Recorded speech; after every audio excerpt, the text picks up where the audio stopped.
Hello and welcome to Pest Perspectives episode 28 again, because last week's was cancelled due to Clive having technical issues. So we will do the bee removal podcast at some point when we get it rescheduled.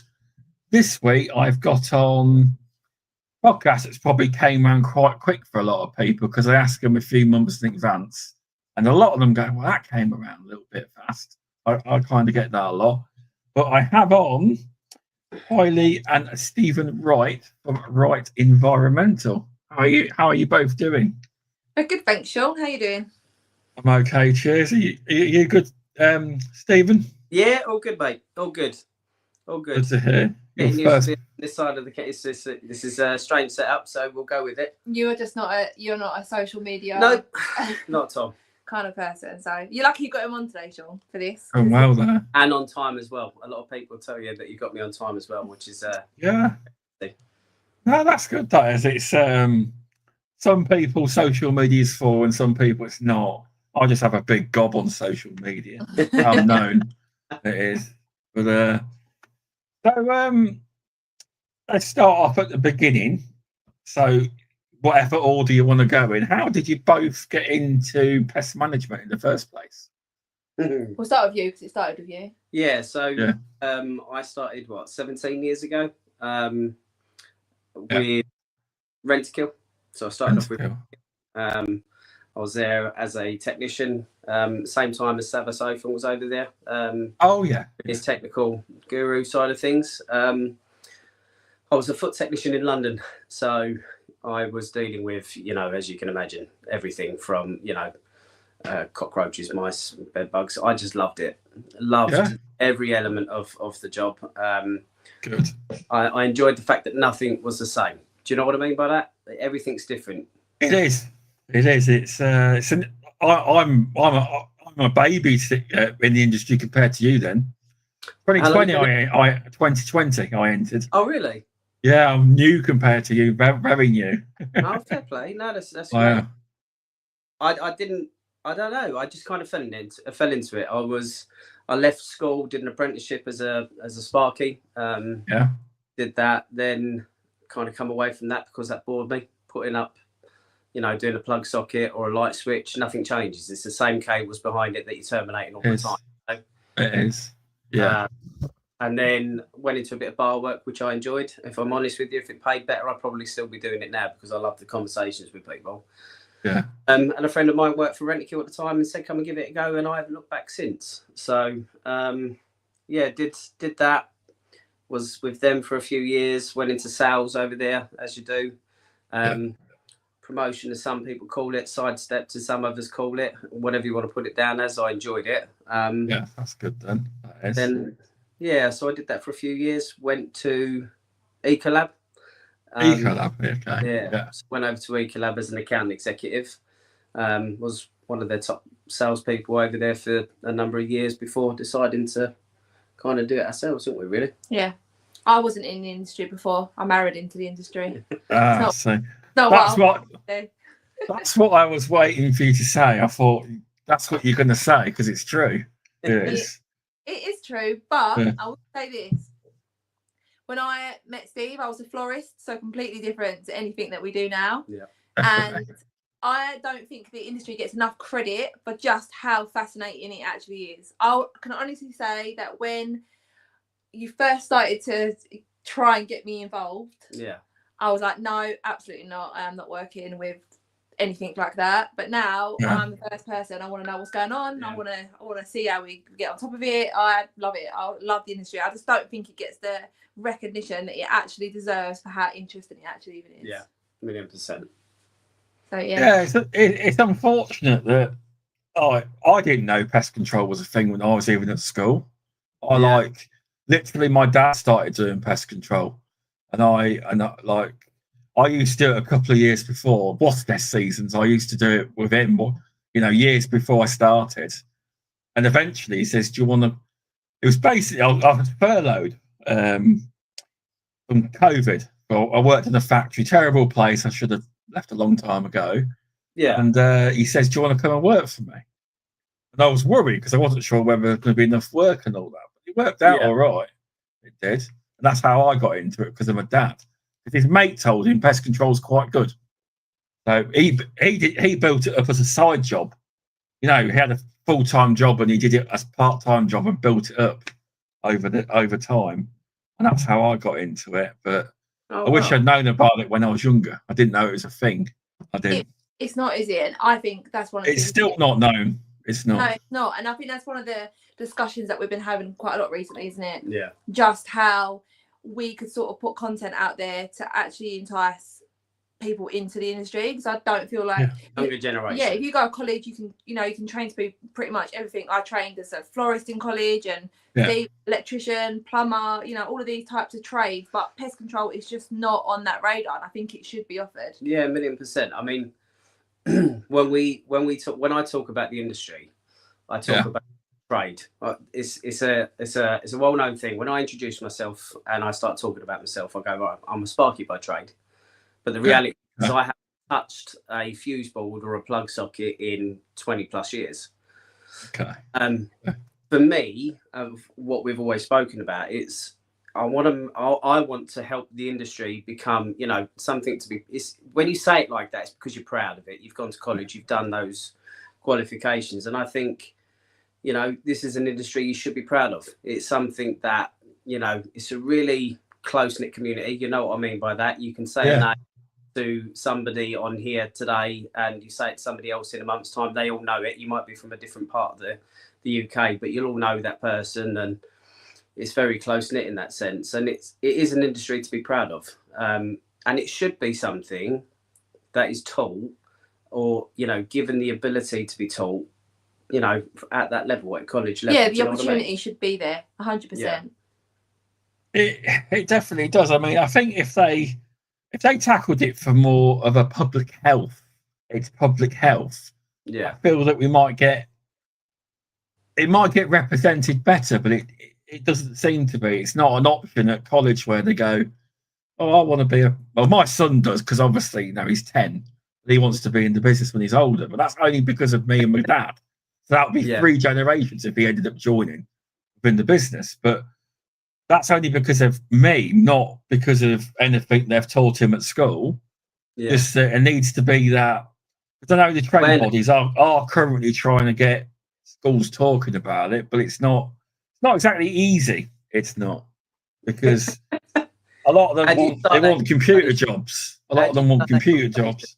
It's hard. It is. I mean, I think MPTA is having conversation with RSPH about it. But I don't know what they're doing. There is conversations being had about schools. There is. But it's not an easy one, because also a lot of the problem with schools is, correct me if I'm wrong, it probably changed now, but I believe schools are teaching, which is a good thing, but they're teaching kids to work for someone else and not to think, oh, I can set up my own business, I could do this myself. And they should do more of that as well. They should. You're probably asking the 2 worst people on their opinions of schooling systems, because I mean, we homeschool our 3. Okay. Yeah, homeschool them. I'm not a big fan of the education system in any way, shape, or form. But I can tell clearly. Yeah, that's probably a completely different conversation altogether, to be honest. But. It's not for any. I think the education system really does works for certain people, but then I also feel like people that think not outside of a box, because I don't want to put them people inside of a box. That's not what I mean by that.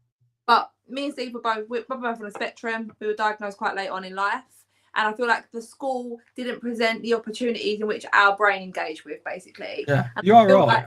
And I feel like with the schools, I feel like what's missing.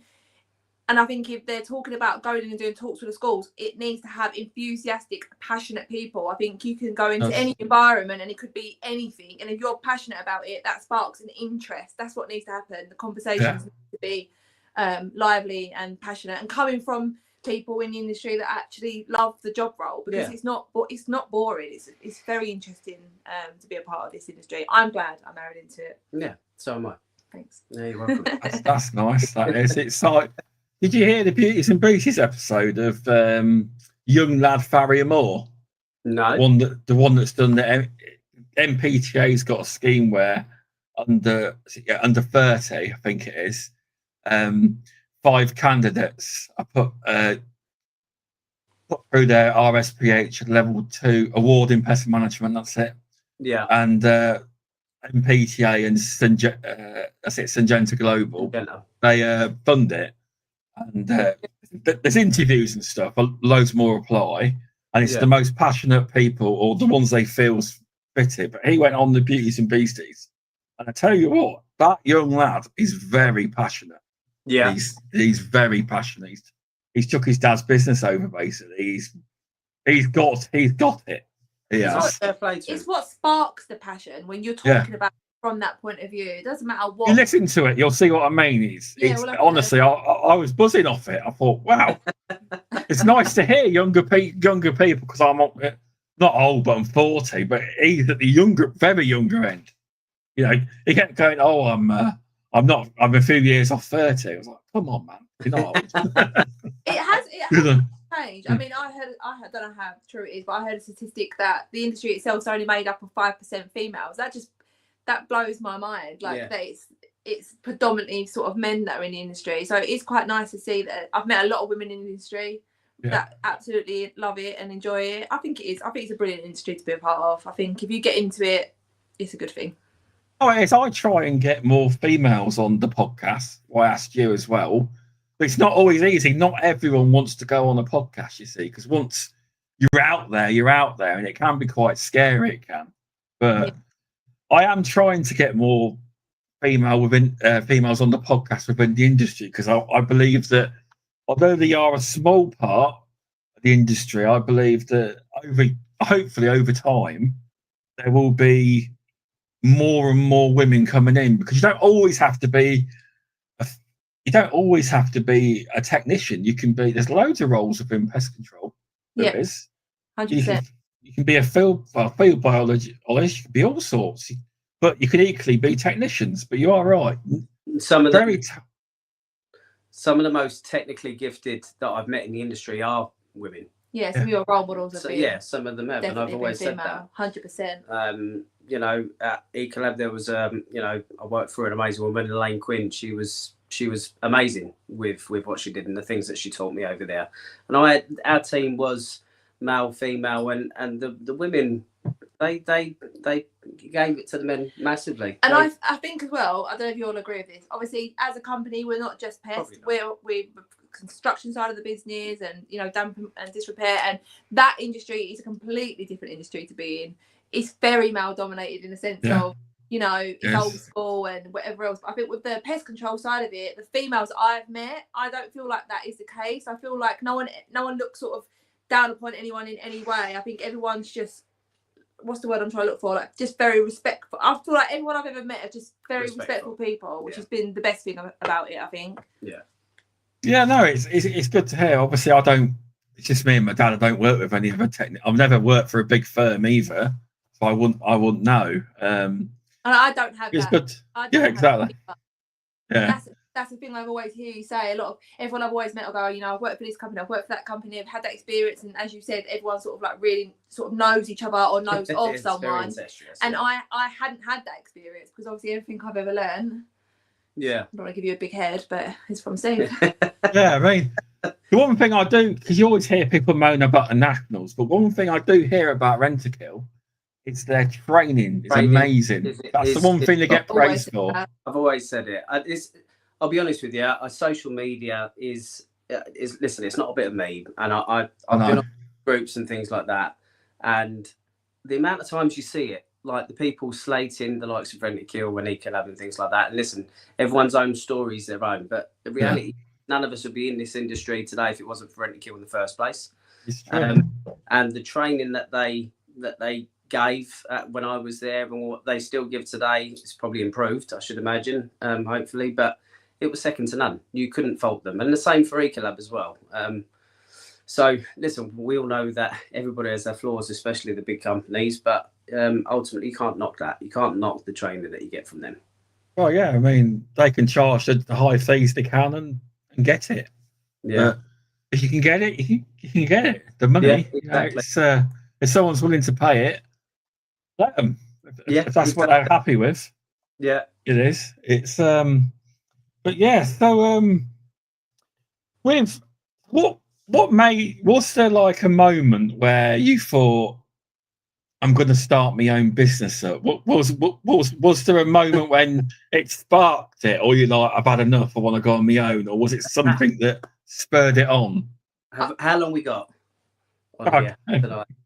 We'll try and condense it down. I think what started it was, as Steve said, when he worked over at the bigger companies, he was, one of their top salesmen, and it was just a conversation one day, and it was just along the lines of, if you can earn this money for the bigger companies, why can't we just start this off and start doing this for ourselves? People buy into you as a person. If you go in and you sell something, it's because they like who you are and what you present. And I think you're so good with people and so genuine. It just made sense for us to. I always worked for myself anyway. I was a florist, I own a floristry business, and we just wanted the flexibility around our lifestyle. We have 5 children, so we wanted to be able to be, work from home, be more present, and not miss out on their life. So it fitted into our. Yeah, I mean, the nitty gritty part of it is that. So we went through some, like everyone does, went through some bad times and things like that, and we were on our arse at one point, and it was I had the ability to sell the technical side of things. I'd come away from the bigger companies. So that is a massive factor, because although we get taught pest control and on all courses, even if you go to a big company, you get taught how to sell. I've never been taught how to properly sell to people. Yeah, I'm still learning to this day. Whereas you got all that training from the bigger companies. Yeah, that's another benefit. Yeah, if you start up yourself, do normal pest control courses. They don't teach you how to sell. It's just the pest control. What I said to you, wasn't it? Yeah. I did say this. I said I was going to look at potentially setting up an academy at some point to, I don't know, some sort of training thing. But the thing is you don't need to be like these American salespeople, like go out and hard sales or whatever. Mm-hmm. People present you with a problem and you come at them with a solution, and that's it. Yeah. There's no. I can't stand the sales. It's not a forceful side. It's not like that. And I think that, like what you say, like the industry in itself presents enough problems. Yeah. The pests are all there, and I feel like what we offer is a solution to that problem. So it's not. And it's been organic, hasn't it? When we started then, did we think we would be where we are now? No, I don't even think we anticipated it growing to the scale that it has. But a lot of hard work's gone in. We've got an amazing team around us, and I just think that we stand by our morals and our values. I think when it comes to, I think if you take away the side of the bigger industry that we don't want, is that we're personable. So a lot of companies, when they start getting to like big scales, you can't get in contact with the managing director. It's everyone else that's don't say that, Kurt's watching. And we try. We still visit sites, don't we? We still keep in contact with our clients. Like I feel like we sort of like make sure that that's a thing with everyone that works for us, and that's really important to us, isn't it? Yeah, it is. I think the bigger, the more work that we've had come in, and the bigger that we've got, it has become harder to, return those phone calls. Sorry, Kurt. To pick the phone calls up. Sorry, Kurt. It's been really hard to sort of keep up with that. Sorry, Kurt. But it's one of those where I hate letting people down. So, genuinely, it affects me even today. Like, if I can't get in touch with someone or call someone back, sorry, Kurt. It's one of those where it does affect me, because we don't want to be like that.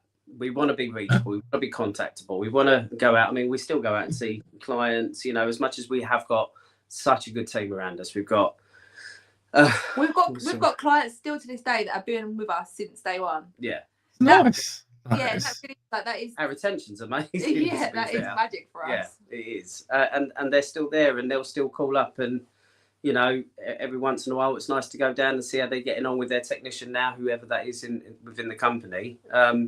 It's still nice to go down. It's very nostalgic. I went down to a site about 3 weeks ago. I hadn't been there in 5 years, something like that. And it was just weird to see how much it had changed. But the requirement for us being there was still exactly the same. They still were the same,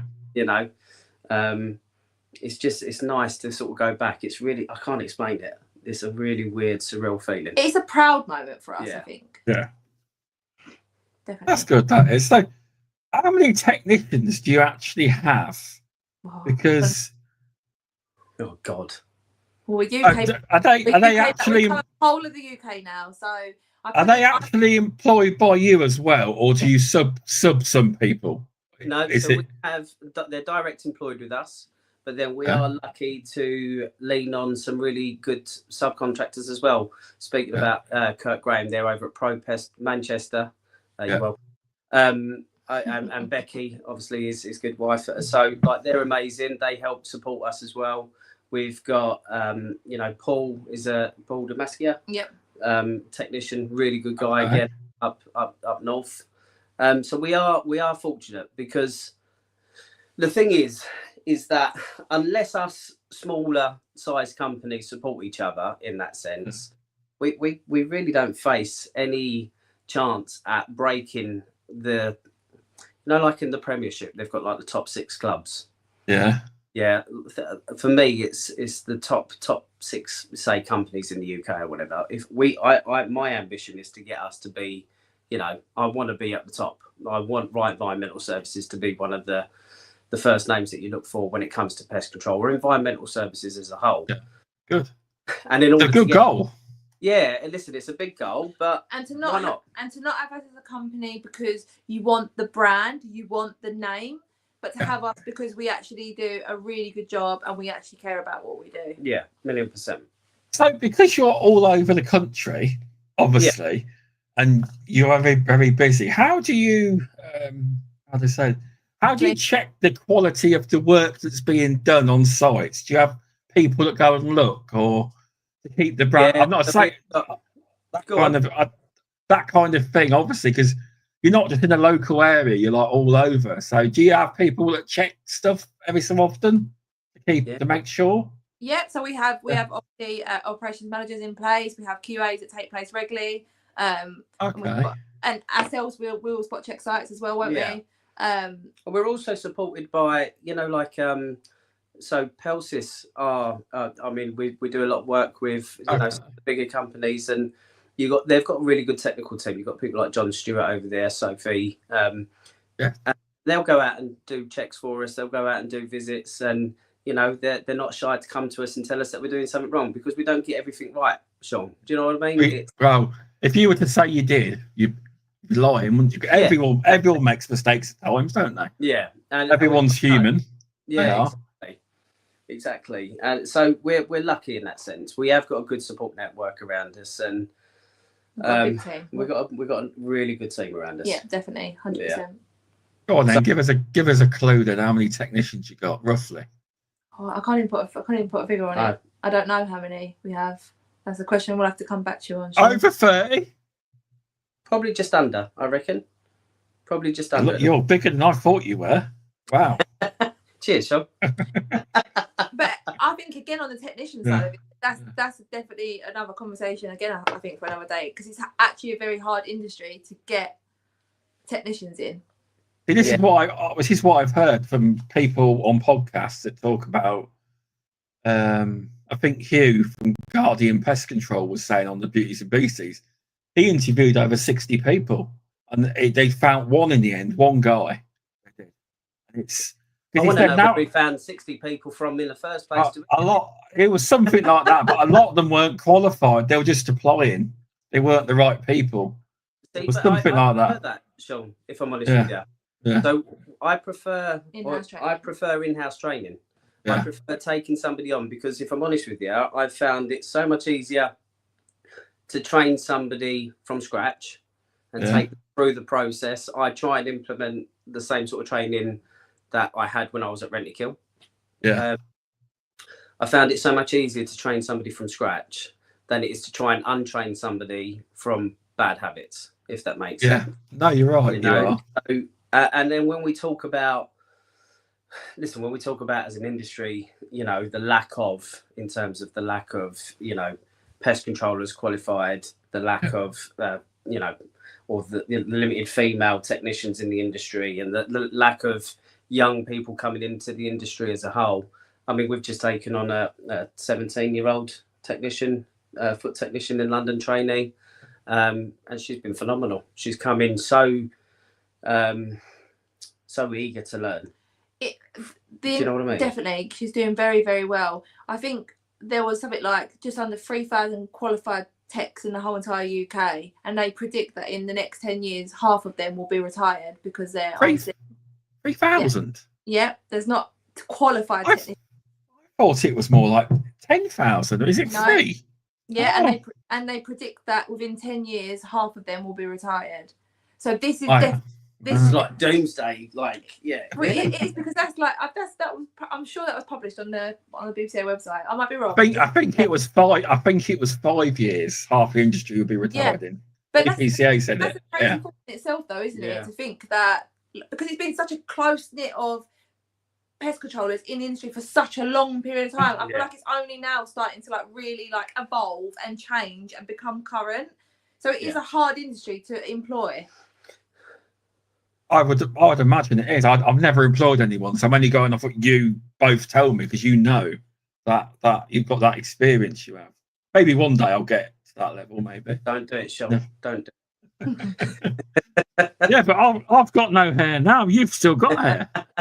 Listen, I'm just about keeping hold of it at the minute. Yeah, grey as well. But it's I would say that staff it's the hardest part of running a business. It's the hardest part. So, you obviously have to offer to keep good staff. Do you have to offer incentives or fun things? A lot of these companies in these corporate offices, they all do fun things to keep their staff happy. Do you do things like that, incentives to keep them motivated, to keep your good technicians, or do you have to do things like that? No, I don't think we do. I think what we've created is a healthy environment in which people want to stay working for us. Yeah. That's been the key, isn't it? You can offer someone a bonus, every quarter, and you offer them all the incentives in the world, but if they don't enjoy coming in day to day, then what's the point in getting to that point? I think with us, I think we're a very close team, and I feel like everyone has so much respect for each other, and we really do try and create a healthy environment to work in. We're not into micromanaging and an intense environment. It's I enjoy going to work, and good. I think it helps, and I think we try and create an environment in which all of our staff enjoy going to work. So and looking for that feedback as well if we're going wrong somewhere. We're very open to that. If you're not happy, we'd rather know. Let's have a conversation. Just keep that conversation flow going. And we do a nice big Christmas party as well, Sean. Yeah, we do. We'll take that. Yeah, no, we do. Listen, we in an ideal world. I mean, when I was with the other companies, I just said about a minute ago, the incentives were great. I've been able to see Rome, Vienna, Paris. I've been able to see loads of places because of incentives, that sort of thing, for argument's sake. And I'd love to be able to get into a position where we are able to breathe a little bit and maybe do a little bit more of it, if I'm honest, because I think that's key, to a good team. I mean, look, we touch base with everyone. We speak to everyone on a daily basis. We try to anyway, as much as possible. Sorry, Kurt. But we are come on, Kurt, comment in the chat. We know you're watching. Come on. We try and speak to everyone on a daily basis, and everyone's happy. Hopefully. This is where they'll come into the comments now and say no, miserable, but it is what it is. We try. That's it really. We try. Someone's just commented, Nikki. All right. Do you know this person, or summer barbecue? Or Nick. Why you got to do me like that, man? Nick's my other love outside. Yeah. You need to change the date, Nick, to a different date. Yeah, it doesn't work for us. Nick's. I mean, listen. When we talk about team and a wider team, Nick is phenomenal. So we have our offices, and Nick owns and runs that office block there, and he's part of the team as well. And he helps us run. Do you know what I mean? He does help us. It's community, I think. Yeah, isn't it? It's massively. It's silly little things. I mean, I won't give Nick too much of a big head, but You know, like I posted about this on LinkedIn the other day. You know, I'd gone into the office and I wasn't having a particularly good morning, and it was, I'm quite an upbeat person, and Nick knew that straight away. And you know, I didn't have to, you know, good morning, and he went and made me a cup of coffee, put it on my desk, and he was like, I hope, you know, that makes you feel a little bit better. And it's just little. I think it's just little things. And like he's never done that for me, Sean. Never done that for me at all. Never. So we have really good people. We have good people around us. We do. Yes, okay. Oh, dear me. So yeah, no, it's, listen, when you talk about how big we are and things like that, it's we are as big as we are, but actually we feel a lot bigger. Do you know what I mean by that? We have so many people. Yeah, because I honestly didn't realise how you were all over the UK. I knew you did work with Kurt as well, but I didn't realise it was you were. So, here's a question then. So you just started off with pest control first, yeah? Yes. How did you get from there to be into sanitary, to clearances, to water test, all of that? Did it evolve over time? Is that kind of how you did it, slowly? Because I have ADHD and I will say yes to pretty much anything, Sean. Oh, okay. If I rings you up, yeah, we can do that. I'll make it work. Pretty much. There is a running joke in the office. If somebody phones up and asks for a haircut, I will go, yeah, no problem. And I'll pick up a pair of scissors and start trying to cut hair. But I genuinely, I kind of looked at things that had synergies with what we do, pest control, damp and mold, having, book lice, that sort of thing, everything that comes about as a result of having mold issues and things like that. It was just a natural interlink between the two. Leptos talking about water treatments and things like that, making sure that that's another thing that we were asked from clients. Is it something we do? And yes, it is. We put the people through the training and do the relevant training, keep them upskilled, that type of thing. And it's for pest firms, apart from the big boys, I don't think many small to are you medium or are you class as small? I don't know what we are. I have no idea. I think we were. But I don't think many of them do like water treatment. It's very different, if you ask me. It's. I think a lot of that with regards to water treatment. A lot of our work, we do a lot of work with local authorities. So we go in and out and do a lot of block treatments, and a lot of them need to be tested on a regular basis. Their water tanks need to be tested. We're there. Why not let us test it at the same time to kill two birds with one stone? Pardon the pun, but it was clever. It was one of the biggest things as well, like, especially with the construction side. So many times we would hear, electrician's gone in to fix electrics, or plumber's gone in to do boiler work, etc. And there's a pest issue, and they will not touch it. If there's, an environmental clean that needs to take place, they will not touch it until that is done. And I feel like by offering all of the services, it made it so much easier to be able to just tackle that one problem in one go, rather than having to pause everything to get on top of a pest issue, which sometimes can take a length of time. We're already in there. We're all trained to do the relevant aspects of that job in one hit. So it halved the time down, didn't it? Yeah. I mean, I think back to jobs that I've done in the past where the fire service have needed to go in, and I won't go into the ins and outs of why they were going into this property, but they needed to try and find someone, and they could go in because there were rats on site, and they had to put a window through, and a pest controller had to go in first. And wow, okay, that's all right. Going back about 10, 12 years ago now.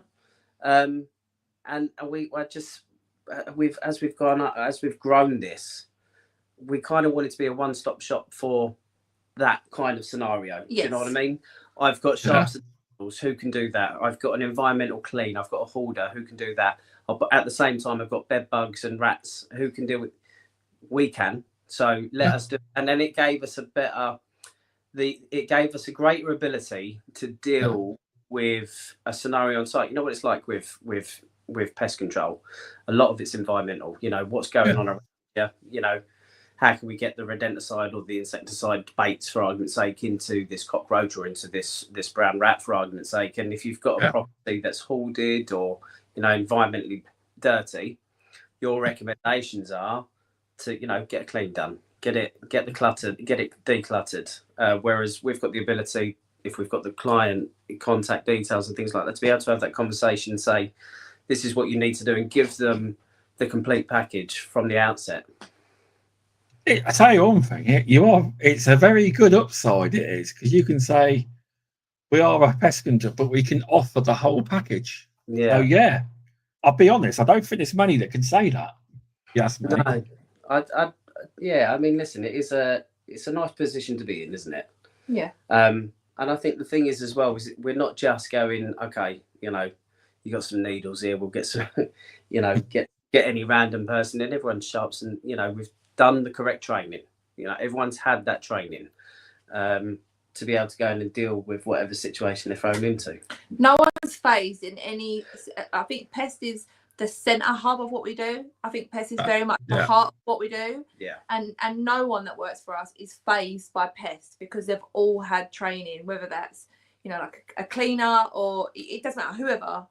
Yeah. They're not phased by it, and I think that's really important as well, because the amount of times you come up against someone and go, no, I'm not going in there, I'm not touching that, because they're not, it's not their field, they're not qualified in it. Like we don't shy away from it. Everyone just gets stuck straight in, didn't they? Yeah. I think we've got a bit of a rule as well. It's I would ask somebody to go in and do something that works for us that I wouldn't do myself. Do you know what I mean? That is exactly what Carl Robinson was saying from H&F and Bird Environmental. Carl, good guy. Yeah, and he actually said that's what his dad drilled into him. Yeah. That's what he drills into his techs. He said that's what he brought up. It's important. Well, yeah, it's important. You can't expect something from somebody that you to go and do something you wouldn't do. You wouldn't have the understanding of it as well, and I think that the respect's not there. I think sometimes, so often, especially I was a property valuer for a very long time. You come into an industry where someone's telling you what to do and telling you to go do it that's never done it before. You don't have that. I feel like when you've done it and you can say that you've done it, you have an understanding of what it is that they're actually coming up against. So then you can go, okay, talk to me, what have you got going on there, and actually relate to it, because you do understand it from a like a service level, if that makes sense. It makes all the difference, 100%. No, it does sound that way. It does. No, there's always customers. There's customers that still tell you what to do. They don't know what to do, but they'll still tell you. You've got to put it there, and there. Yeah, 100%. Education, Sean. That's all. Yeah. Just education. It's a lot of customers need educating, but you gotta word it right. Obviously, do you get a lot of people where you or your staff have to deal with delusional parasitosis? Do you ever get any cases where, because it's hard, isn't it, to tell them there's nothing there? You've got to, It's a difficult one. Delusional parasitosis. We have to make sure that we've done everything right in the first place. So have you definitely ruled out every possible pest that could be causing it? Is it every environmental? Have you looked at what they're using? Have they changed it? I don't know. What they use to wash it. I don't do much. It can be that. It can be that sometimes. It can irritations, reactions, things like that. But I think I've had I think in my time about 2 or 3 occasions, and a lot of the times you just have to listen. You can't treat anyway. A lot of the time, I'm lucky. I think I'm fortunate in the sense of when I have had it, I've had direct contact with their relatives or their next of kin. So it was easier to have that conversation with that person than it was to maybe have that conversation. I wouldn't want to have that conversation with the person who actually was suffering from it, because that, might be. It's a very delicate subject. Yeah. It is. And I think things like that have to be handled with care. Yeah, definitely. Yeah, we did it once where we just charged, just for the visit, because we came out and we couldn't find anything, and he kept saying to us, "You can see it crawling all over my face, can't you?" I said, "No." And she rang us up calling us charlatans after. And I said, "We're not. We just charged you a cheap service fee to come out. And if we were charlatans, we would have charged you the full amount and done a treatment." Some people do it, but they spray water around. Yeah. We don't do that. But that was a few years ago. It hasn't happened since. But it is a hard one to know what to do, because we said to a daughter, it's hard. It is. It is. I think for that sort of thing, as I say, the times I've had it and come across it, it's having those honest conversations with, hopefully their next of kin or their relations, that type of thing, to bring them into it and say, look, explain the process. You know what it's like. You've got to explain from, step one all the way through to whenever. This is what I've done. This is what I've looked for. This is what we've done. Insect monitors, flea traps, if you want to put flea traps down, if you suspect something biting you, that type of thing. And if they really want to see action, then you can maybe look at a non-toxic monitoring system in the meantime. Then when you've got you can see that there's definitely nothing there, then that's when you can have a conversation. And it's never nice, but I mean, we dealt with one 4 years ago, I think it was, council property or council block with a private tenant in there. And this lady was adamant that she had an issue in there, and despite us going back in and doing inspections, putting insect monitors down, that type of thing, and doing full inspections, there was nothing there. And another company went in about a week later and did a treatment for the sake of treatment, and she was exposed to chemicals she didn't need to be exposed to at the end of the day. So sadly, there are people out there that will do that, or some of them will just spray water. Yeah, they will. Unfortunately, that does not help the situation, does it? No, of course. You've reinforced it. You start treating with products, and you start, those people are the reasons that we're going to start losing products. We're going to start losing, HSE are looking at the, rodenticides at the minute, the SGA. I've seen that.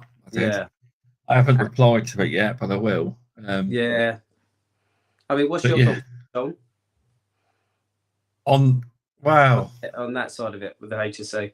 I've just got to have a good think about it, to be honest, because you've got to be careful what you wish for as well. Yeah, you have, to a degree, because it's like there isn't many alternatives to anticoagulants. There's that Cilantro and the other one, Armanex. Yeah, and that's. Am I wrong? Is that it? No, that's pretty much it. Obviously, other than your physical breakbacks and non-existent. Yeah, I mean, it's basically asking you what the alternatives are, but they know what the alternatives are. So why are they asking us? I don't understand. They just want you to say it. Yeah. They do. So they'd have to make them products for everything. Then they'd have to make that the new norm. They would. I mean, maybe someone can educate us on that bit then, because I was looking at that, and I was looking at filling it in, and it's what's the alternatives to this? What would you do in this situation? And it almost feels like they're kind of pushing you into a corner to give them the answers, so that when they take it away, they can go, well, you told us you knew how to deal with this once you'd lost it. Type thing. Do you know what I mean? It's I did click through and I clicked out of it. I was like, I need to think about this one. Because the alternatives are literally what's left. So I think the products would have to be relabeled too.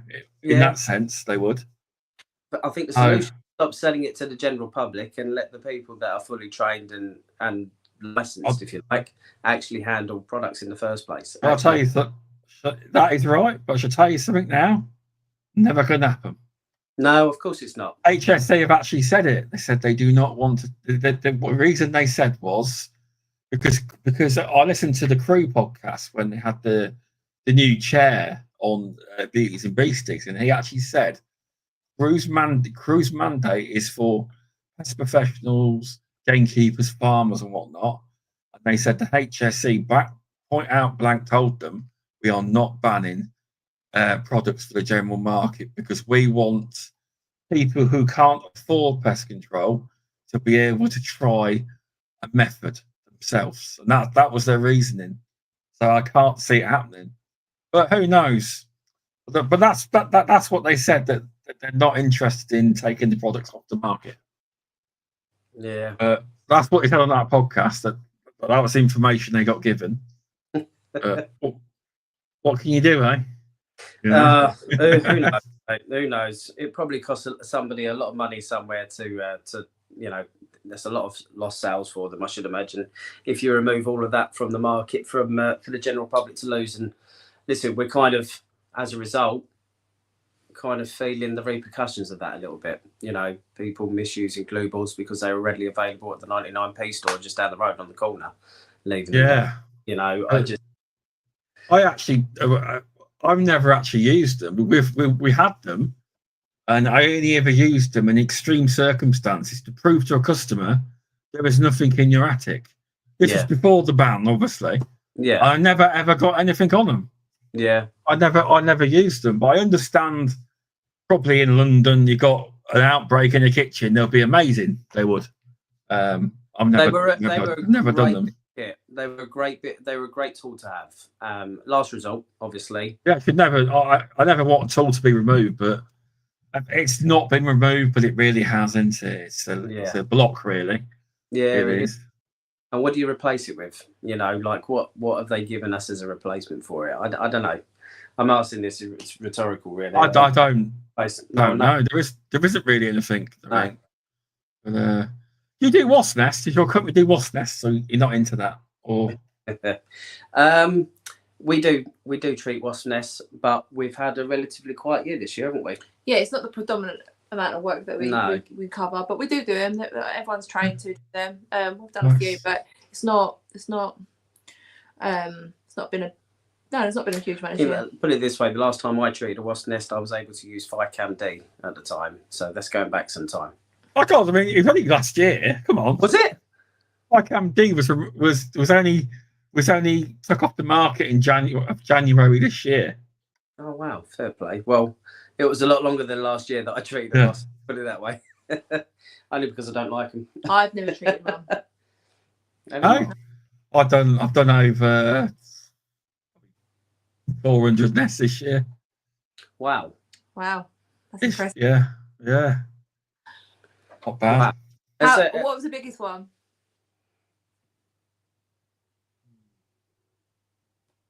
I think there's a lot of nests to go back through. It's weird because you know how they always say that wasp nests start off in like April, May. I don't think it's true. Some do, some don't. I've treated nests recently where I've hit the nest. I know it's worked. Probably 15, 20 round the hole. So I think some are starting at different times of year as well. But I would say the biggest was probably 500 or more. Wow. And that was like, hit it straight away. No. I haven't failed yet, actually, this year. But there's always that. There's always. I know there was one. Actually I had to go back to. It was. But so far I haven't. I'll be honest, I don't count.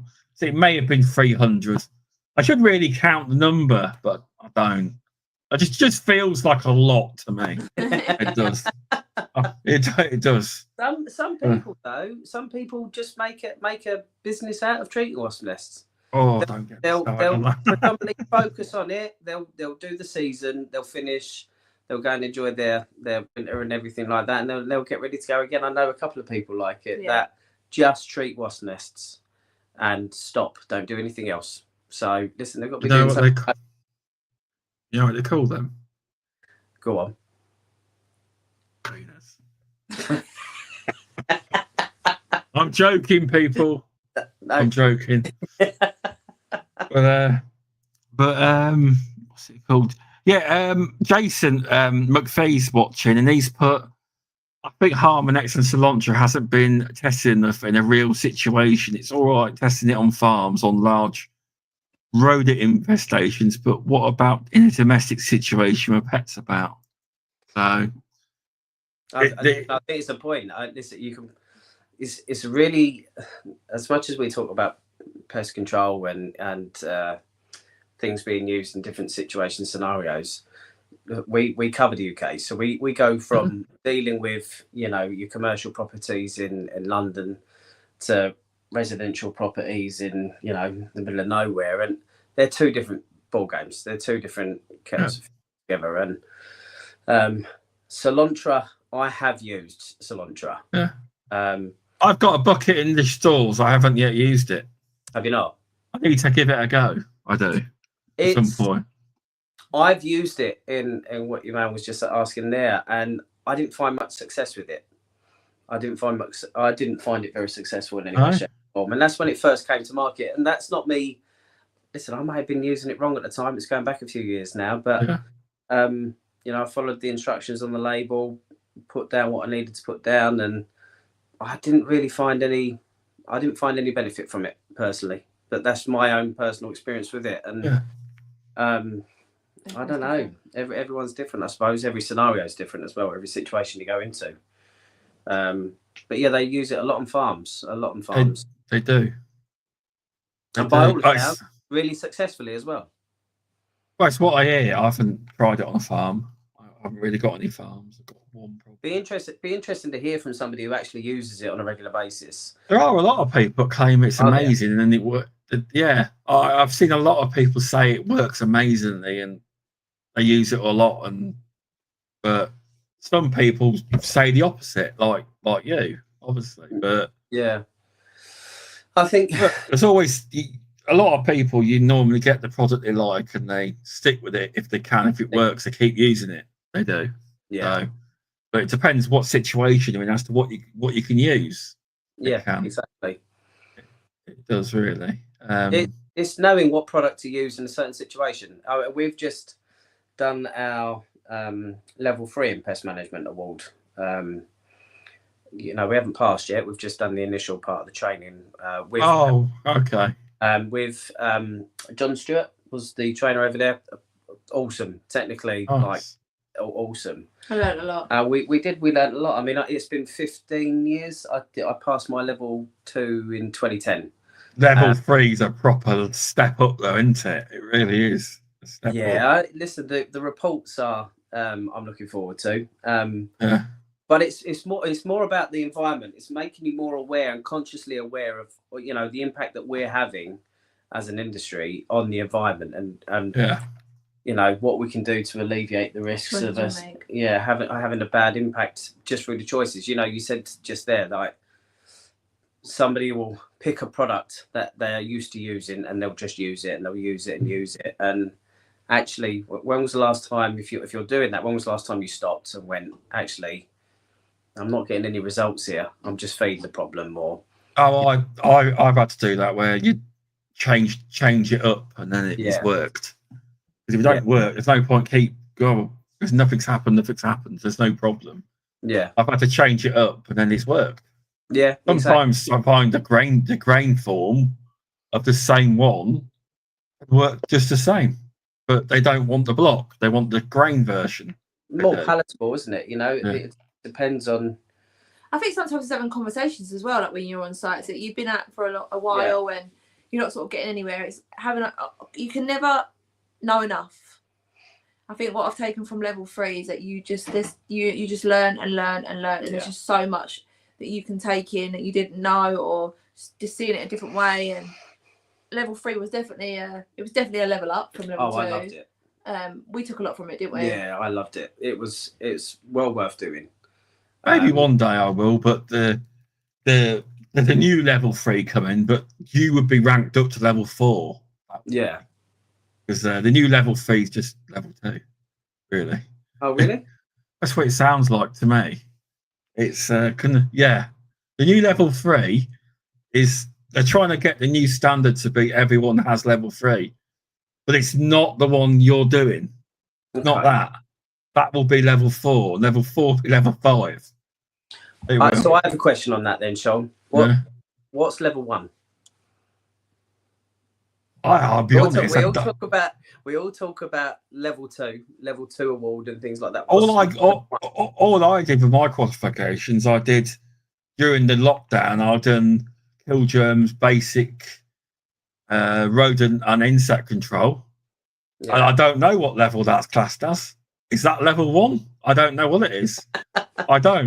No, I don't. And then a few years later, I did my actual, better say it, RSPH level 2 award in pest management, because it gets confused. But then also you've got this RSPH level 2 in safe rodenticides.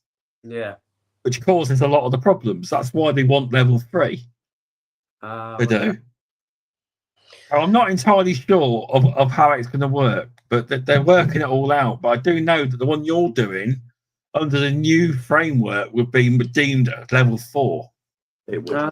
Okay, fair play. Oh, that's all right then. Yeah, it's all right. I don't know whether they'll have an upgrade path to just do it, but I believe it sounds like level 2 is basically level 3. It does because other industries, apparently electricians, etc., their main qualifications are more like level 3. They are when they do the job, and ours are level 2. But I'm not an expert, but that's what I believe it to be. Please tell me if I'm wrong after. You probably will anyway. It'll be interesting to know, though. I mean, I'm not on the committees or anything. Nothing to do with it. Loads of people are sorting that out. They are with that. We've just joined up. I mean, did you say you was meant to have Clive Stewart on the other day? I was. Oh, yeah. So Clive's we're on the special interest group, the BWise committee for the BPA. Clive's on there, really clued up. So he is logging onto that when you jump on with him eventually. Yeah, but it was because he had the internet was terrible where he was. He was meant to be at home, but when he got, there was a delay in traffic, and when he got to the site, then he saw already out. It was a trap program where you trap them out and then you take them away. Yeah. But he said the bees were already out. It was too late, so he had to go back at night. So that's what happened. He had no internet. No, really clued up. Really clued up. You'll enjoy that when you're around with him. So passionate about bees. Yeah, you are. Everyone is. A little bee there. Oh, nice. But everyone is. But the vast majority, the general public, don't know the difference between a wasp and a bee. Oh no, we get no end of calls. We do. Got a wasp swarm up my ass. No, you got a bee swarm. and being in the pest control industry, you're almost looked upon like you don't actually want to help when it comes to bees. But it couldn't be any far removed from our viewpoint on. We don't do bees. We just recommend that we've got a guy called Elliot, and we pass the work on to him. He's done his courses for Clive. He has. But like when they go, I've got a wasp nest. Where is it? It's in the chimney. You've got bees. You've got bees. I've only found it once where it wasn't. It was in the crack of a chimney at the bottom end, and it was actually a wasp nest. Really? It wasn't bees. Yeah, very rare. It's a tiny chimney, and it was a wasp nest. But it was at the crack of it. It wasn't really in the chimney. It was a wasp nest. But that was it. It was. But crazy. But yeah. So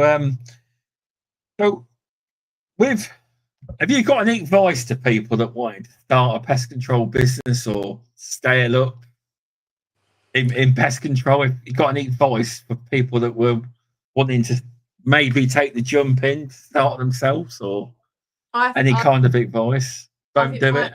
My advice on it would be, I think you're pretty similar, but you'll have your say as well on it. I think my advice to anybody that starts up their own business, whether it's pest control or any business, is expect that it will get hard, but having that willpower to go through it anyway. You know, I feel like we call it growing pains, didn't we? Yeah. Like you feel like you get to a point where you're growing, so it gets uncomfortable. Growing, it gets uncomfortable. I think it's having the resilience. That's what I was looking for. The resilience to keep going. If you're going to go for it, go for it. Don't start it if you've not got the mentality that you're going to go all in to begin with. You know, like in keep going. That's my advice. Yeah, keep going. It's good advice. I think with us in particular, because we obviously are a couple, married. I think, I don't know why I'm highlighting that. Everyone knows we're married. No, I think for us, like when Steve has them moments where he's like, I don't know if I've got this in me anymore. I'm like, yes, we have, let's go. And then if I have it, then you're that, we have that strength in each other, really, don't we? Support. And do you know what? Like, we're lucky. We are a couple and married. We spoke about Kurt and Becky earlier. You should have put your logo at the bottom. Married, yeah. I know. Tell me about it. But they're Kurt, Becky, they have each other to support on and things like that. But even if you are not a couple and married, and you're going for it, like lean on other people, lean on somebody like yourself, Sean, lean on people like us, Becky, Kurt, because you can't do it alone. You can't do it. Like it would be. Listen, you can't say that you wouldn't be able to. Like somebody out there might be able to do it, but at the end of the day, you're going to get better and you're going to get through it a lot better if you lean on people. Whether that's just for an ear to shoot off or vent off a little bit of frustration at times, or run ideas past people, talk to people. That's what I do. I speak to a lot of people that are solo. I speak to loads of people that you'll laugh. I've obviously never met you two. Hopefully, do one day. Yeah, it'd be nice. A lot of people that like Jason McPhee in the chat. I speak to him regular. Speak to Kurt regular. Yeah. I speak to Andrew. I speak to loads of people, and I've not met many of them, but a lot of them work by themselves. Yeah. I work with my dad, so I'm kind of lucky in that sense. But with my with a lot of people, they're one man companies or work by themselves, and they are lonely. So we do vent, we talk about stuff, and it does help. It does. It should, and I think listen, even if you work for the bigger company, so Sean, you're out as a technician. You've got your state of service. You go out, you do your contracts, you do your routines, you do your job work, but you're on your own. And it's always nice to be able to lean on your mates, your friends, your family, to sort of get you through, because it is a lonely job at times. You're out on your own, so having conversations with people and being open-minded as well when you're talking about growing as a company. Like, nobody knows everything there is to know about. Nobody here knows everything there is to know about pest control. True. And anybody that says they do is a liar, similar to what you said earlier. But be open-minded. Don't be narrow-minded and think, right, this is the way I'm going to do it and that's it. Like, be open-minded, have conversations, and actually take the advice and utilise it on site. Utilise that information and, try and how many times have we had conversations? Recently, when I was on the training, I was speaking with John Stewart, and he came out with some things and literally come away, implemented that with some of the guys on some of their sites they're having issues with, and we've had different results a week later. That's excellent. Yeah, it's not being shy as well. I think with us, we've tried to drum it in as well. With all of the technicians and the management side of it. That is, if you're on site and you're working with something, what they necessarily see, like a technician that's on site and it's one of their sites continuously, is being able to pick up the phone and say, right, I'm here, but I'm banging my head up against a brick wall right now because I'm not. Okay. I'm not too sure. I'm not getting on top of this problem. I need a little bit of support on that. Then having that, so we can send the management team out, or we can go in and have a look at it and go, okay, show us what you're seeing. Because someone might just see something different. It could just be one thing. Because when you're looking at something continuously over and over and over again, sometimes you do. What's that word I'm looking for? Like almost like brain block, don't you? Like, how am I going to get what we're going to do next? So I think it's important. Tunnel vision. You get very tunnel vision. You'll go into site, the areas you need to check or you should check and things like that. Technician, I was guilty of it as well, But the thing I love about what we do now is like we do get called into the problematic sites, places that are having issues, and I love getting my teeth sunk into those ones. I love going and ripping up flooring and taking I love it. Love getting involved in that sort of thing. Root cause analysis, having a look at why the problem's there in the first place. And a lot of it's complex, commercial properties within a big shopping centre, for argument's sake, and love getting my teeth sunk into that sort of thing. And that's generally why I love the industry. It's different. It keeps your mind busy. As somebody who's on the spectrum, like for me, it's brilliant. I'm sitting there getting twitchy. I'll be honest. I'm not, but I've never been clever at school. But I was never I would say now in pest control, I'm very good at learning stuff. I am. At school, I put it this way: I didn't do really any GCSEs because I didn't think I'd pass. Then little certificates.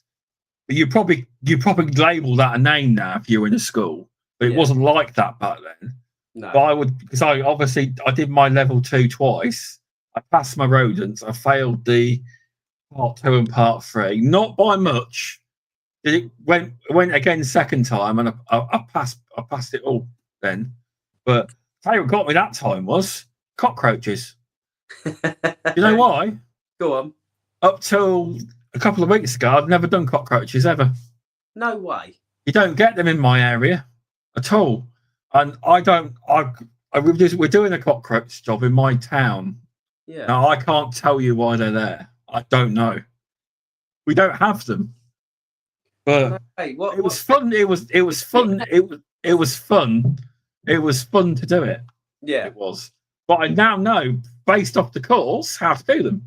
Yeah. Oh, fair play. Before that, I've never done cockroaches. That's more. We don't go into Leicester, you see. I'm out in Oakham, Rutland. Yeah, and that's more of a city thing. We don't really deal with in the main city because we won't be able to compete with the prices there because there's so many companies in Leicester. We wouldn't be worth us doing. Yeah. So if ever you want to deal with some cockroaches, let me know. We'll arrange a day out. You can come down and spend the day with one of our guys. Well, rain on me. I've heard of them. I've heard of that. My American, there's an American podcast listening to, and I'm a friend with Jenny. Yeah. And she does cockroaches, and she couldn't get over the fact I don't do them regular. She says I'm going to send you a video next time I'm doing the job with them raining all over me. You couldn't get over it, but yeah. You'll have to when you get the video, you'll have to send that across so we can see that as well because we were talking to, was it today? Yesterday, we was talking about cockroaches, dealing with them. We actually quite enjoy dealing with them, weirdly, because they're I have a least favourite pet. A least favourite pest that I avoid. I can pretty much work with everything pest related, but I'm just not a lover of rats. I'm not. Huh? No. You don't often see them though, to be fair. Not a lover of rats. I'll do whatever I need to do when I'm out and I'm, my professional hat's on and I'm in that environment. But rats are just not my favourite thing. Although I had a pet rat when I was a child. Yeah. What's your favourite pest then? I love bed bugs. Bed bugs? Bed bugs and cockroaches, I think, fascinate me the most. You bring them home with you? No, never. No. Touch wood. Yeah. Never. My favourite, probably my children, to be fair. I think my least favourite, actually, I don't like rats, but I think my least favourite is fleas. I'm not a lover of fleas either. They just, I love bed bugs. I love a bed bug case. I love All right. I do. Yeah, probably bed bugs and probably bed bugs for me too. Mice. Yeah, listen, I just enjoy it. It's different. It's different. Yeah, definitely. What about you then? My favourite's wasps. Yeah. You see enough of them. Yeah, I do. Yeah, I did. It's gone quite quiet, but on Monday we did 6 wasp nests. Did you really? Yeah. Not done any since. I've not done any nests since though.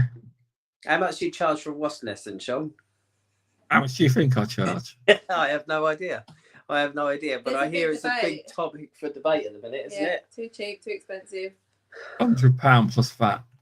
Fair play. We put it up. We had it at £80 plus VAT for years, so it's due an increase.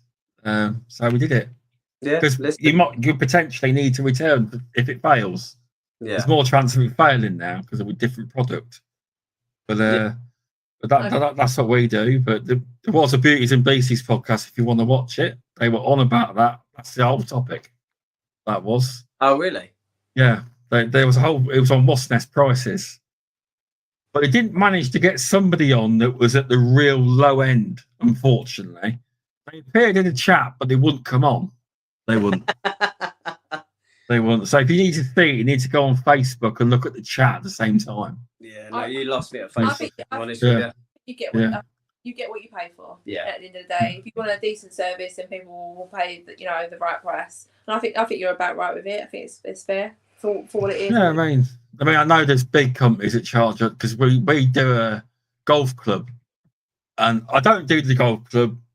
A big national does it, but we do their wasp nests in the summer.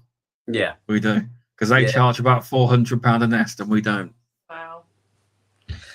Listen, it is what it is with them, isn't it? But obviously for commercial, that was a domestic price. We charge a little bit more for commercial. We do almost only a little bit more, but we do. But we have tried to get this golf club off. We have tried to get this golf club, and the lads love it. The actual blokes that pay for the process, they love us. They think we're great.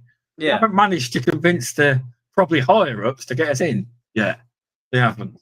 But one day we'll get there. Give us a shout or drop us a message, and I'll see if I can help you out with that, like from your point of view. Because I know you were saying before about the sales side of it. It's probably just about trying to identify, why. What is it that you need to sort of, what do you need to say to them and who you need to speak to, getting in front of the right person. It is true. Yeah, but I've heard a certain company where if you tell them you're leaving, you got a better deal. They sent out a sales rep, and they basically do what you want, and then they stay with them. Yeah, heard that as well. Termination team. So that's what I've heard. Yeah, listen, I'll be honest with you, mate.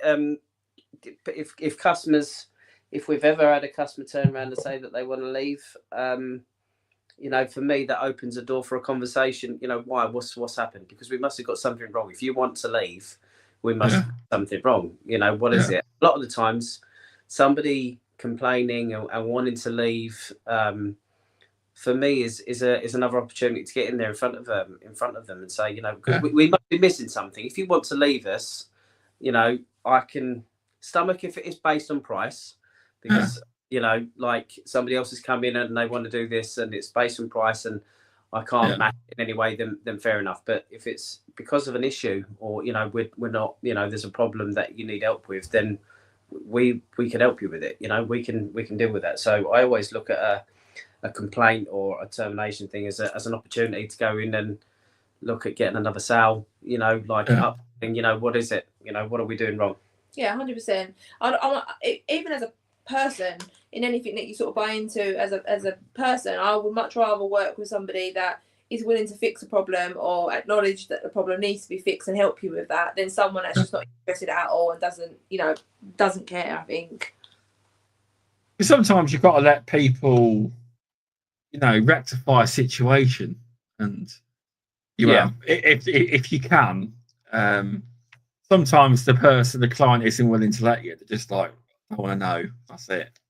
But a lot of times you can rectify it. You can. Yeah, 100%. And if you've built up that relationship with them, then they should let you. To be fair, they will normally work with you to. Yeah, it should be a working relationship. If you've got a good working relationship with your customers and your clients, then you're halfway there. Yeah, 1,000,000%. Somebody else pick up the phone and saying, Kylie, what is going on over here? I need help. And me going, okay, talk to me. What's happening? And it's better than someone not being able to reach you or not being, not getting the answers they want to the frustrations they're experiencing. So it's good. Yeah. We try our best. Yeah. Right, you're doing a good job so far, from what I can see. Thank you. It's a lot of. I've not seen any of your vans in my area yet. Listen, they're unmarked. Don't worry about that, Sean. They're unmarked. Oh no. No, it's one of those where, No, generally, are they unmarked? Yeah. Are they unmarked? Oh, so you go for that discreet route? Yeah, 1,000,000%. Yeah. I mean, our van's got a big wasp on it. You see? You got a what? Sorry, a big wasp cartoon. Have you ever seen my logo on my LinkedIn? Yeah. Well, there's a big cartoon wasp on the van. I love that. We had better than the big rat on the van, isn't graphics. It? We had all of the graphics on our vehicles before. But now we a lot of our clients don't want the advertisement there. The obviousness of what it is that you're coming for. Especially if you're dealing with residential. If you got, I was speaking to somebody the other day and they were saying that one of the big companies had, the technician on site in his van, and the surveyor met up with him in his van, brought a new technician with him, and then someone else came to pick something up. So you ended up with 3 or 4 vehicles outside this one residential property. Oh, right. And the owner sitting there going, well, nice and discreet, guys, nice and discreet. So it works. It works both ways. We miss out on the advertisement, I suppose, because it's getting the name out there. But we've never really been like that, have we? It's been word of mouth and it's organic. Well, it's cheaper van wise. You don't have to get it wrapped, do you? No, It exactly. puts that out as well. It does. And most of them they don't clean either, so it's we do they? Bless them. Yeah. But no, it's I had it once recently where I did a job and there was not allowed to tell anyone what you're doing, are you? Yeah. And she just said, she says, I think it's irresponsible you're not telling me. I just said, it's nothing for you to, I was doing a flea job. I just said, it was nothing for you to worry about. I need to get my house. It wasn't connected. It's like literally like $2 down. I said, really? Yeah. And I said, I can't tell you. It's not allowed to. But I'm telling you now, it's nothing to worry about. And then in the end, she was like, okay. I said, it's nothing to worry about. It's not rats. If you think that's what, right. I was worried it was rats. It's not rats. But I said, I can't tell you. I said, I'm not allowed to. Did you ask her if she had a problem with rats or anything at all? No, I didn't ask her. I told the client, she said, she's always asking you. Well, no. That stuff. But I don't like her saying it. Sometimes I just go, just on a wasp nest. Yeah. Even though it's not true. Yeah. Most people are bothered about that, but I generally try not to say anything. Yeah. I suppose it closes the conversation down, as Kylie just said there. It's see, I look at it and I go, well, have a conversation with your vans wouldn't know because they wouldn't know you're a pest control. No, exactly. Nobody would ask. No, you could be a builder for all they know, or a plumber going in. Exactly. But it can have the opposite effect because you could go into a property that's, it could be a block of flats, could be anything that's got a rodent issue, say, and someone sees you then and they've got a pest control problem. They've got you there and then, haven't they? They can go, we've had that before, haven't we? We've gone, I need you to come and have a look at. I went and did a property once, and another lady, Scottish lady, come out and she had an issue in her property and asked me to take a look at it whilst I was there and then because she knew that I was pest control. So that's nice. It has its. It was a nice one, wasn't it? That one. Yeah, I don't know about that. Yeah, I've been flagged down before. Yeah, no, it is good. Do you do wasp? I said, yeah, big wasp on the van. Did a wasp nest for 2 years ago, though it was. But yeah, we do wasps. And people do take the numbers down as well. Like we've had it ourselves, haven't we? When we've needed something at home or whatever else. Yeah. You see someone's got a vehicle and it's got the logo on it. It's easy to just take it. Nowadays with your smartphones, it's easy to just take a photo quickly, isn't it? You do. I'm going to ring them later. It definitely has its. It has its pros and its cons, I think. Yeah, 1,000,000%. Smart vehicles. Again, each to their own. It works for some people. It doesn't work for others, and you just got to find what works for you at the end of the day. We had a smart car, didn't we? That was logoed up for years. I loved it. It was logoed. Didn't have aircon. It was like a greenhouse during the summer. You had to drive along, both windows wide open, boot probably open at the same time. All over it. Pest Wright all over it at the time. Yeah. That was such a good car to drive. And the amount of people that would say, we see your smart car the other day. We see your smart car the other day. Yeah. It was constant. Nice. Because it stands out, doesn't it? Because it was wrapped completely. But but now we're all discreet now, aren't we? Yeah. Just white vans. Nothing like in the States. You ever been to the States, Sean? Seen the pest controls over there? Oh, they have to have pickup trucks, don't they, as well? I don't know why. Yeah. So they have they wrap them and huge things going on. I mean, we was in New York a few years back, and remember the giant cockroach on the roof, like a big huge model of it. You could see it. No, what was the name of it? It's like exterminate. No, sorry, that's terrible. They're all called exterminators, aren't they? Yeah, they are. Pest exterminator. I'm pretty sure it's making. I mean, it's different over there. It's different how pest control works over there. Because if someone says they've got ants, you can just spray. You can do what you like. Yeah. Whereas here, you've got to prove it's actually a problem. And I don't think anyone actually cares. Like over here, we always feel like we're everyone's pests, like dirty. But in some states, though, if you're in California, there's proper. In certain states, like you can't just do that because over there, there's fines. You can incur fines and be taken to court for using the wrong chemicals. Can you really? Yeah, it's quite serious in like California and the states of New York and stuff. If you've used the wrong chemical, there's been a mistake. They actually have people that can pull you over in your van to check your van and check what work you've done. Like the pest control police as such. And you can end up with fines. It doesn't happen very often, but you can. They've got officers that do it. Not police officers, but you won't get it it's licensed over there, you see. It's licensed. So you can lose a license. Do you think it should be over here? No, I don't. Everyone says yes, but you got to be careful what you wish for in a way. Yeah. It's like if it was to happen, you'd have to have all the products removed from the domestic market, I reckon. Then it'd be worth it. But a lot of people are for licensing. I'm not. Because I do know, although it may be better in some way, it may shoot you in the foot as well, because certain companies won't be able to afford to do it as such. And smaller, like 1-2 people companies, who probably struggle with it because they have to do their entry to pest control very different. Some of them, you have to get so many qualifications to even do the job. They can't just, like here, they can't set a firm up. Like in the UK, you could go and do your basic rodenticide course and you could go and advertise the next day when you got it. But in America, it's so different. You've got to be in business, you've got to get your business license, you've got to get all this, that, and the other qualifications and the licenses. It's not as simple in America. It's not. But they do spray when they haven't got problems, exterior sprays. But it all depending on what state you live in. You can tell I speak to a lot of Americans, you see. I'm not an expert on it, but they do tell me. They have told me on the podcast before, but they're like, they can't get over the fact when I tell them I can't spray outside for ants or any kind of things around the exterior building. But you can't. I said, no. We have to read the label and use the correct products. We can't just spray. And they were like, well, we can. I was like, well, you can, but we can't. I don't really see ants as a problem unless they're in someone's house because they're not technically a pest. We're in their place, aren't we? We're in there. Wherever they are, bless them. But no. But it's interesting how pest control from around the world is different. Some countries don't care about health and safety whatsoever. They don't.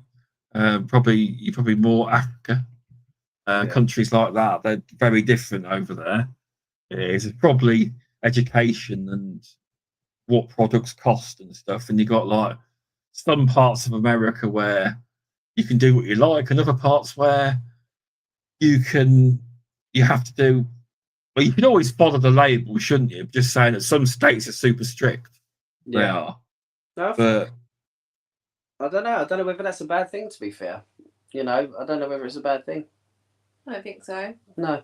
I would say, going back to that subject earlier on around what you give as advice to somebody that's going to start up, prepare to have no social life for a long period of time.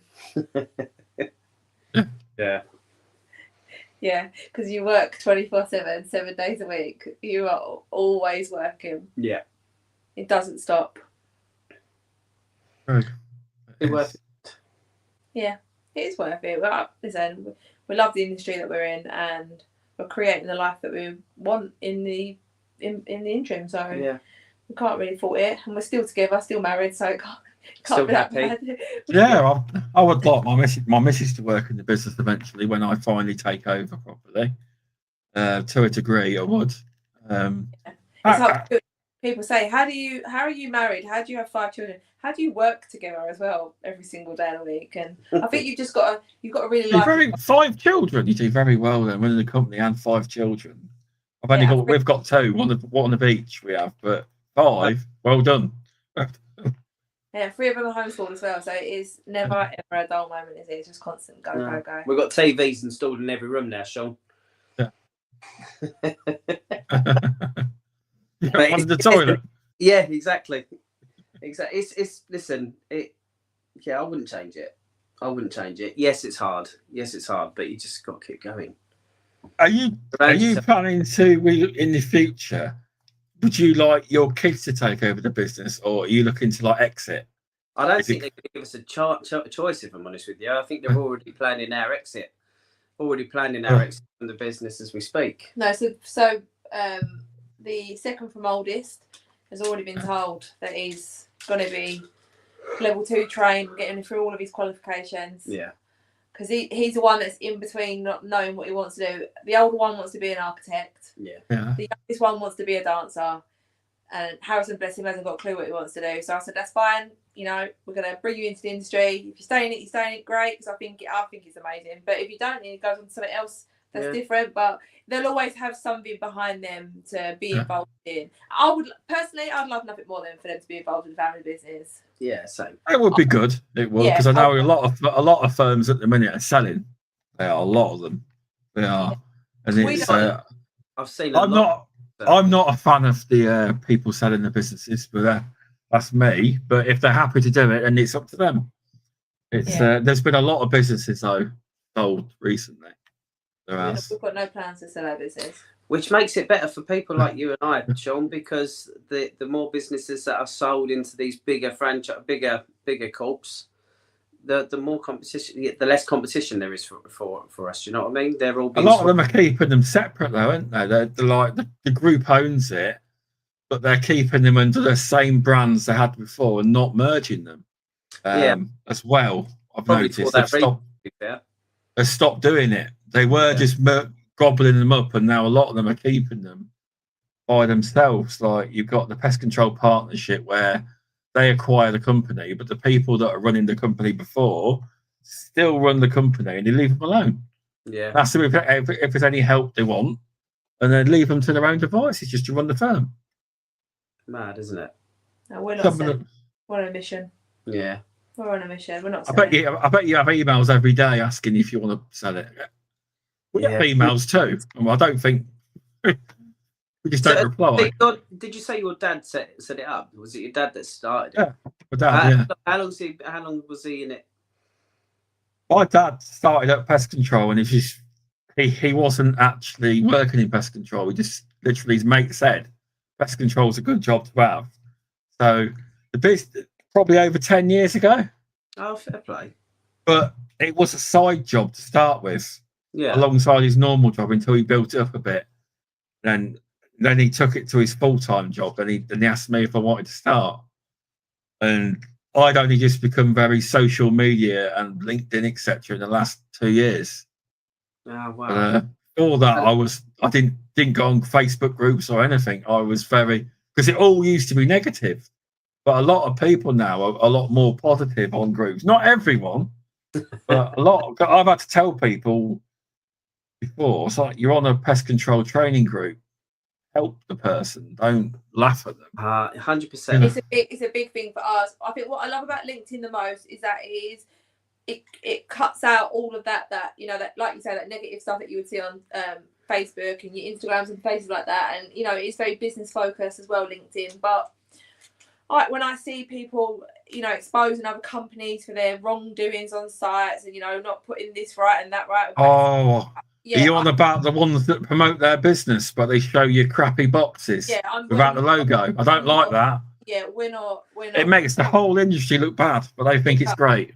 It really does, and I think you're so right. I saw a post the other day where someone had put something up, and it wasn't correct. That bait being secured in this, and really I sort of I didn't want to, but I did sort of write on a post, and it was just a little nudge just to say, like, hey hon, have a look at this. Like, it wasn't. I don't like it when people actually attack people on posts and really try and show their wrongdoings to make themselves look better. I don't think that's I don't think that should be done, to be honest. But sometimes with these old boxes and that, right? This is what people ain't getting.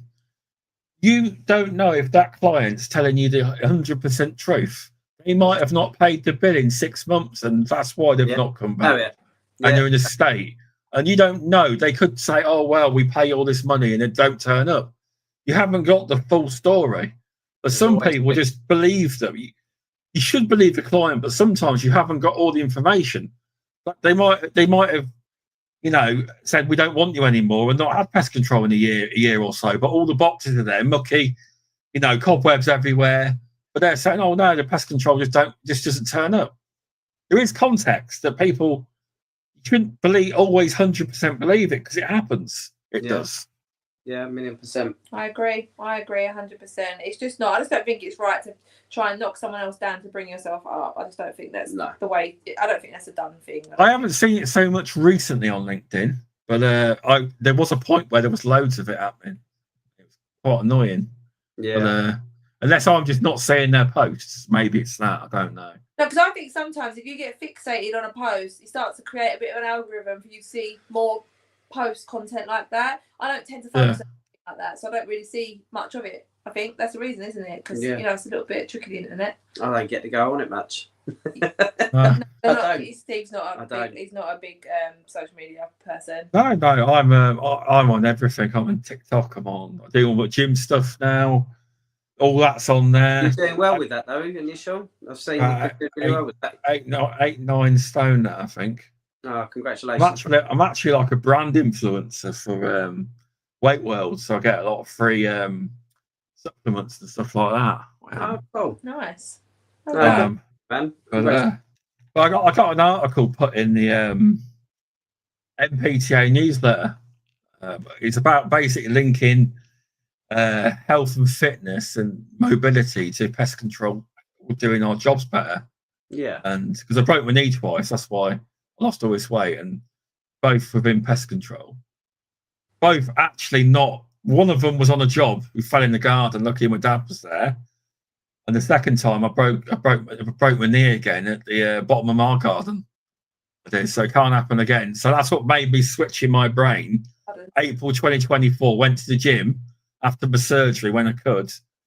And then I've never looked back since. So I love training. It's like a bit of an addiction, going to the gym. Don't get me wrong. I am I'm one of the, the weight wise, I'm, for lifting weight, I'm on the deadlifting. I'm on the bigger side of the gym now. Yeah. But you got to. I'm careful though when I do it. But I do really enjoy it. But got an article put out. I don't know if you've seen it. It's in the MPTA newsletter. The other day, actually, I did see it come up today. I'm going to try and see if I can get an article or something put in a mag. See if they're out. Something by me in there. It might help. I'm not a PT, but it might hear someone that ain't a PT or mega fit to explain why they did it and why it helps the job. Because it really helps. It does. I'm still not where I want to be, but I'm progressing. I am. Your way. Yeah. Good. It's not easy to flip that mindset. It's not easy. But my mindset changed everything. It changed the way I thought about pest control. It changed everything. My outlook on life, everything changed with that. I haven't changed since. Good for you. But it's been good. It has. Good. You look like a guy who deadlifts. You're joking. You are joking. Years ago, maybe I sweat just looking at a set of stairs. Yeah. Yeah. No. Listen, I used to enjoy it, but that's probably one of the hardest things about growing any sort of business, whether it's having the time. Yeah. Having the time. Like for me, we've got a big family. We work constantly, and it's then. I'm going back out to work tonight. Yeah, going back out tonight, and. Oh yeah. Okay. Yeah, another problematic one. I'm going to go and have a look at that. But it's having the time before we jumping onto this, having some time with the kids after we finish work, having some time with the kiddies, getting them tucked up into bed. I'm actually surprised they've not made an appearance, if I'm honest with you, mate. They've done really well, bless them. But. It's finding that balance. You hear it all the time, work-life balance, but it's more complicated than that, isn't it? Yeah. I do have one actually, but if our business, the plan is with this new rebrand and everything, I'm hoping to get the business bigger as such. More work rolling. So, because I do pick my kids up from school generally most of the time, but if the business gets where I want it to be, I may not be able to as much. Yeah, it's difficult. I mean, you said, what was it you said to Flo this morning? You know, if my boss lets me, I'll come home and, you know, finish early, and I'll come and see you. And you're like, oh, wait a minute, no, I am the boss. I will come home and finish early, and I will come and sit down with you. But we didn't get home. We didn't get home early. We finished later because it was another busy day, and you know, so yeah, that's the most difficult part of it. That's the most difficult part.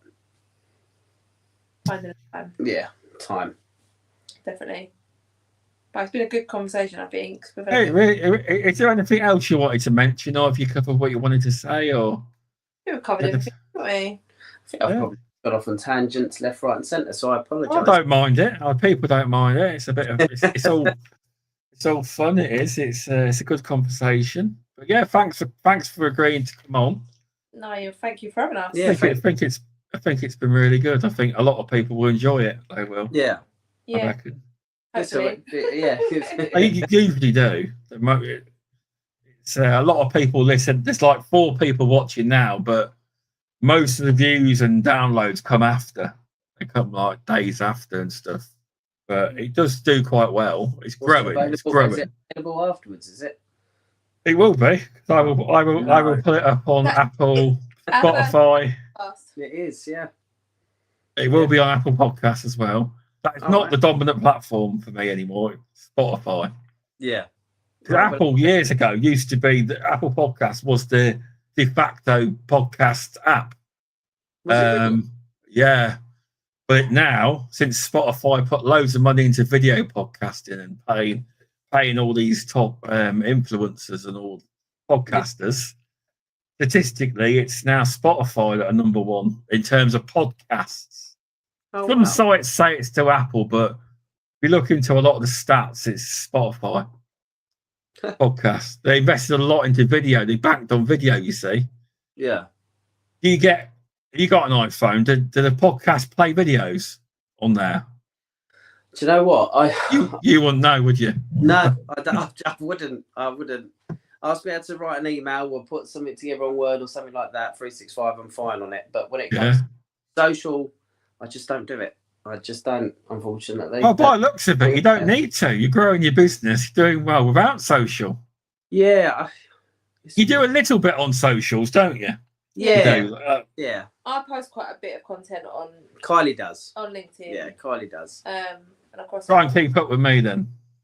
Yeah. It's just, I try to. I'll say, right, okay, let's put a little post on there. Or I'll put something about, what we've been doing that day. But you're not a huge. No. You're too busy. Yeah, I am. I probably should be a little bit more vocal on there. There are things that are going on in the industry that I don't agree with, and there are things. You don't need to say what you want, but you've always got to be prepared for some kind of negative. Because obviously, I had a post that exploded on LinkedIn when I told people my opinion on companies shouldn't really be putting on their pest control brand accounts on socials dead animals, and that got a lot of traction. Go on, was it positive? Mostly good, but a lot of people said that you should be able to put whatever you want up. No, but if I put that on all my socials, I'm telling you now, I live in Rutland. I would lose a lot of work. They wouldn't. Yeah. If I put that I get a stick already off some people for put my mole posts up, but I don't post moles actually. They're not moles. I'm always nice. I reply with kindness. It's great. This one guy I do well on Nextdoor app, and he always tells me how beneficial wasps are, and they are. I agree with him. But I always put thank you. It's always appreciated and great to hear from you, because when he moans, the traction on the post skyrockets. I always thank him. I do. I do.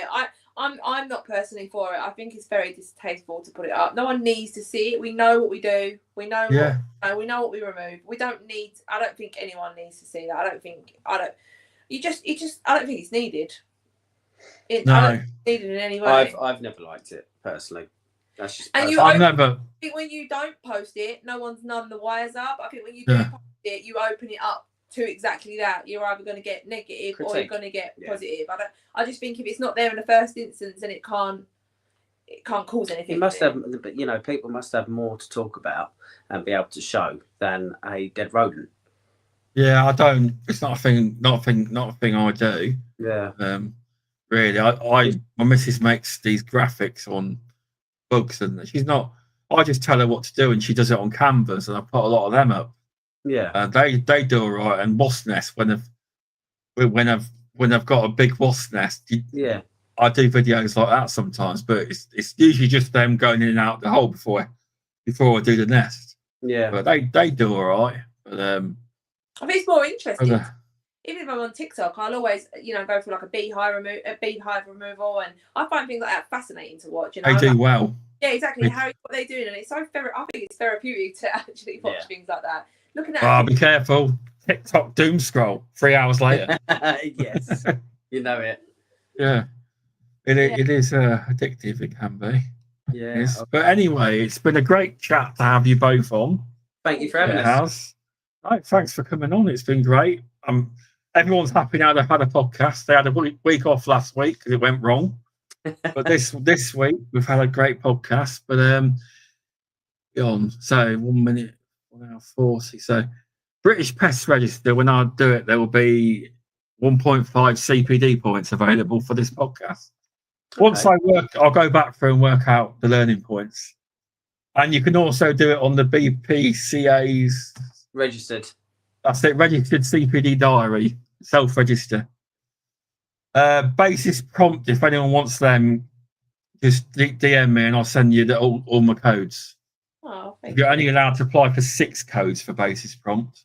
And they've given me 10 for this year. Oh, fair play. Yeah, 10, but you can only use 6. Yeah, a bit weird. But yeah. I got approved by basis. I didn't think I was going to because I've not got a degree in something, but I did. So it just shows you that they did accept my podcast. I didn't think they would, but I done well to get accepted. I did. Yeah. It was the Beasties that started me off. Sean said, "Do you want to become a CPD provider on the British Pest Register? Because that's his scheme." Yeah. And it rolls. And I know I asked the BPCA because I didn't realise how their system works. He goes, "Oh no, just tell people to register your points and tell them to put into it what they learn, and they can get points straight away." Yeah. So I didn't know because I'm MPTA member, so it works different, obviously. Yeah. And a board member as well. So that's interesting. That is learning all that. Yeah. That is. Handy to know. I've got quite a lot of CPD points this year. Yeah, you have. But sure. I've got 46 at the minute. Same as me. Snap. That's how many I've got. Oh yeah, 46. 46.1, I think, or something. But I've got. Have you got this book? No. What's that? Veritas. Veritas. It's a crossword book. Hold on a minute. I'll just turn off my virtual screen. Right, there we go. Right. So it's that. Pest management book. That's brilliant. £12, and you get crosswords. And this book here is 12 CPD points. We're gonna get that. Yeah, 100%. That is, but they're on about releasing another one in this year. Apparently, that's 12 CPD points. You know, you asked if we do anything fun with any of our team. Like they're going to be one of them this week. Yeah. Oh no, you're being inundated saying we want a copy of that book. Yeah, there you go. Courtesy of Shopula. You're welcome. Yeah. I need a referral link. Yeah, let's put it in there. But anyway, thank you very much. Thanks for coming on, and I'll speak to you soon. But I'll let you get on with your night. But because you're not finished yet, you're going back out. Yeah, you are. So right. Thanks for coming on. No, thank you for having us, Sean. Hey, thanks for coming on. And I'll speak to everyone soon. But thanks, Kylie and Steve. You're welcome, mate. All right, thank you. See you later. Cheers.